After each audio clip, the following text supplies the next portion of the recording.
it is for freedom that Christ has set us free. Everything, all of God's intentionality, all of his purpose around us, one is to make us like Jesus, and it's to bring many sons into glory. That doesn't mean to take a lot of people into heaven. It can mean that. But I think also it really means to bring people into a glorious experience of who God really, really is and who he wants to be for you.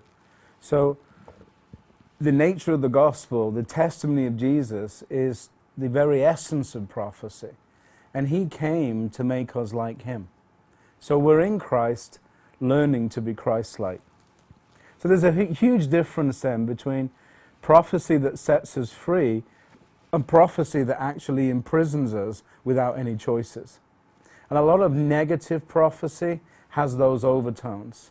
There's a huge difference between poor prophecy and false prophecy. False prophecy is a deliberate leading people astray from the truth of the gospel, from the heart and the nature of God, from the essential purposes of heaven, and it leaves people stranded in this no man's land of guilt, condemnation, and shame.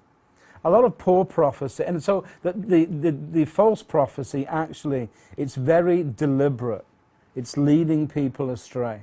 Some of that occurs because the person prophesying those things really has no conceptual understanding or experience of the nature of God and what God is really like.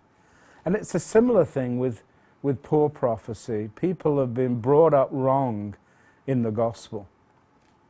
They don't see the gospel for the truth that it really, really is. And I think especially people moving in judgment. It's interesting to me is that John the Baptist was the last of the Old Testament prophets. And because the cross is the delineation between the Old Testament and the New Testament. So here's Jesus pre-cross. John the Baptist comes and bows to him, and so he lays down the Old Testament style of the prophetic, which is very forthright, very determined, very deliberate. You have sinned, you have done this, God is against you, God will judge you, and so on. And he lays down that whole concept of the prophetic, and Jesus himself establishes a new order of the prophetic, which is rooted in the good news, in the gospel of grace and the gospel of salvation. And the good news of the gospel is that pre-cross there is one race of people who can live with God, and the Spirit of God can come on them, and they can be anointed in that way. But after the cross, there is an entirely new race of people actually brought into the earth that have never been seen before.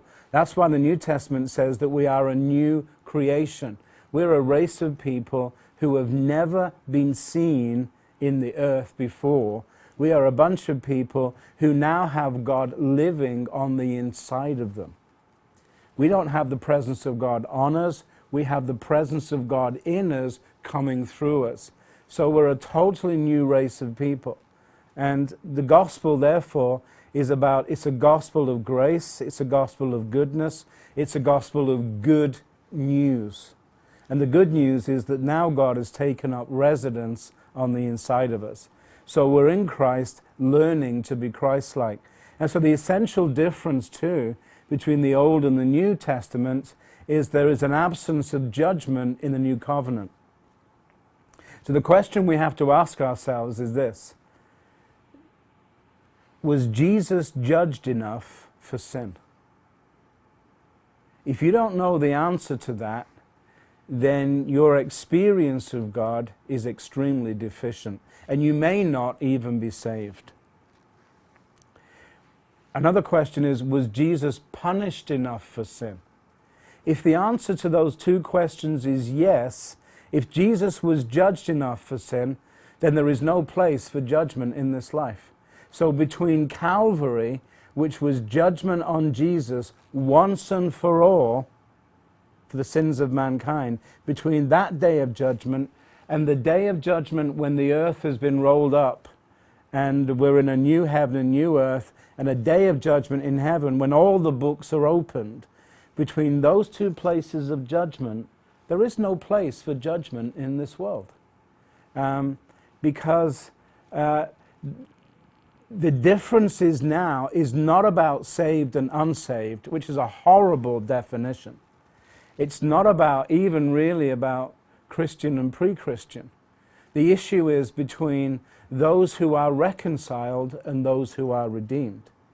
The Bible says in 2 Corinthians 15 that God was in Christ reconciling the world to himself, not holding their transgressions against them. Yeah? So really what we are facing today is the fact that the church is a redeemed community in a reconciled society. What that means is God doesn't have anything against anybody because he's already judged Jesus. So in order for God to judge anybody now, he has to tread underfoot the cross of Jesus Christ. Because you cannot say that I have poured all my judgment out upon Christ and then reserve some for now.